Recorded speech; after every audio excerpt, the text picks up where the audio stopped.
प्रभु राम और श्री कृष्ण नारायण के वो अवतार जिन्होंने धर्म स्थापना के अलग अलग उदाहरण प्रस्तुत किए।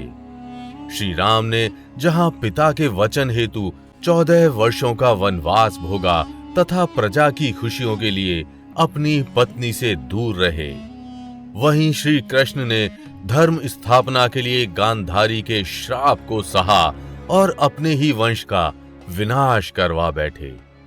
नारायण के इन अवतारों ने अपने अपने युगों को अधर्मियों से बचाया, अनेकों राक्षसों का अंत किया और हमेशा के लिए युग प्रवर्तक बन गए। लेकिन एक राक्षस ऐसा भी था जिसको वे भी नहीं मार पाए। तो आखिर कौन था वो राक्षस जिसे कोई नहीं मार पाया? कैसे तय किया उस राक्षस ने त्रेता युग से द्वापर युग तक का सफर, और क्या वो राक्षस अमर था? आज हम आपको बताएंगे, तो वीडियो को अंत तक जरूर देखिएगा। लेकिन वीडियो शुरू करने से पहले जय श्री कृष्ण कमेंट करना बिल्कुल भी मत भूलिएगा। भगवान की कृपा आपके घर परिवार पर सदैव बनी रहेगी। वृंदावन की 100% असली श्री भक्तमल तुलसी माला राधा नाम के साथ पाएं कृष्ण संदेश, संपूर्ण भगवत गीता, ग्रहों से लेकर स्वास्थ्य संबंधी समस्याओं के निवारण के लिए आज ही धारण करें। बात तब की है जब प्रभु श्री राम रावण का वध कर सबके साथ पुनः अयोध्या लौट रहे थे।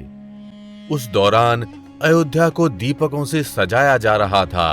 अयोध्या में चारों तरफ खुशी का माहौल था और दीपावली की तरह उत्सव मनाया जा रहा था। लेकिन अयोध्या वापस आते समय माता सीता को कुछ याद आया। उन्होंने वनवास जाते समय सरयू नदी को ये वचन दिया था, जिसके अनुसार अगर वो अपने पति श्री राम और देवर लक्ष्मण के साथ 14 सालों का वनवास पूरा करके सकुशल अयोध्या वापस लौट आती हैं, तो वे विधि विधान के साथ सरयू नदी की पूजा अर्चना करेंगी।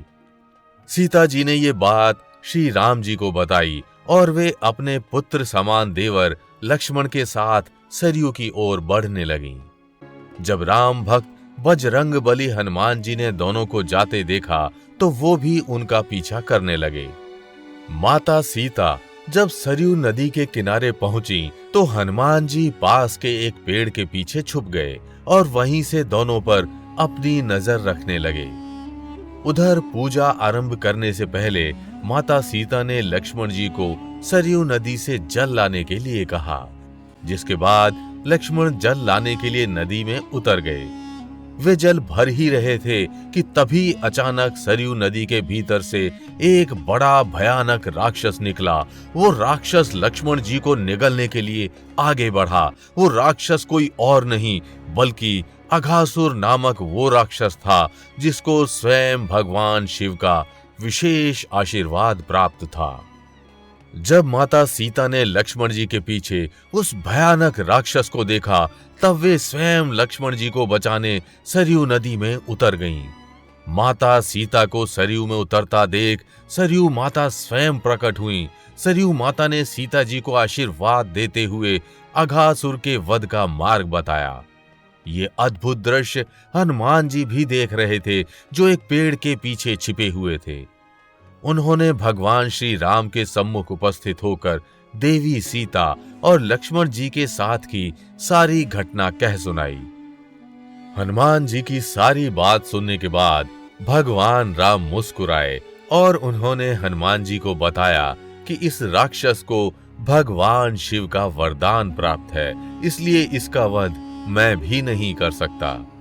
भगवान शिव के इस वरदान के अनुसार अघासुर का वध तभी किया जा सकता है जब सीता और लक्ष्मण एक ऊर्जा का निर्माण करें और हनुमान उस ऊर्जा का उपयोग एक शस्त्र के रूप में करें। प्रभु श्री राम की आज्ञा पाकर जब 4 प्रहर के पश्चात हनुमान जी सरयू नदी के तट पर पहुंचे तो वहां जैसे राम जी ने बताया था वैसे ऊर्जा का निर्माण हो चुका था। उसी ऊर्जा से निर्मित शस्त्र से अघासुर का अंत किया गया और तत्पश्चात देवी सरयू ने माता सीता और लक्ष्मण जी को अपना आशीर्वाद देकर विदा किया। द्वापर युग में भी हमें अघासुर नामक एक राक्षस का वर्णन मिलता है। पौराणिक कथाओं के अनुसार अघासुर एक राक्षस था। वो कंस का एक सेनापति तथा पूतना और बकासुर का छोटा भाई था। अघासुर को ब्रह्मदेव के द्वारा ये वरदान प्राप्त था कि जब तक वो खुद न चाहे कोई भी उसे देख नहीं सकता, चाहे नर हो या नारायण। अतः कंस के बुलावे पर उसने कृष्ण पर आक्रमण करने की योजना बनाई और बरसाने पर आक्रमण करके राधा के पिता को बंदी बना लिया। अघासुर ने ये शर्त रखी कि राधा स्वयं अपनी बलि दे, जिसके पश्चात कृष्ण और राधा ने उसका वध किया। दूसरी कथा के अनुसार अघासुर एक मायावी असुर था। वो वेश बदलने में माहिर था। कंस ने कृष्ण को हानि पहुंचाने के लिए बकासुर के पश्चात अघासुर को भेजा। उस समय दोपहर के पहले का समय था। गायें चर रही थी, ग्वाल बाल इधर उधर घूम रहे थे और बाल कृष्ण चरती गायों को बड़े ध्यान से देख रहे थे। बाल कृष्ण ये जानकर चकित हो उठे कि उनके ग्वाल बालों में कोई भी दिखाई नहीं पड़ रहा है। गौएं रह रहकर हुंकार रही हैं। बाल कृष्ण विस्मित होकर आगे बढ़े। वे ग्वाल बालों को पुकारने लगे, उन्हें खोजने लगे, किंतु न तो उन्हें कोई उत्तर मिला और ना ही कोई ग्वाल बाल दिखाई पड़ा। श्री कृष्ण चिंतित होकर सोचने लगे, आखिर सब गए तो कहाँ गए? कोई उत्तर क्यों नहीं दे रहा है?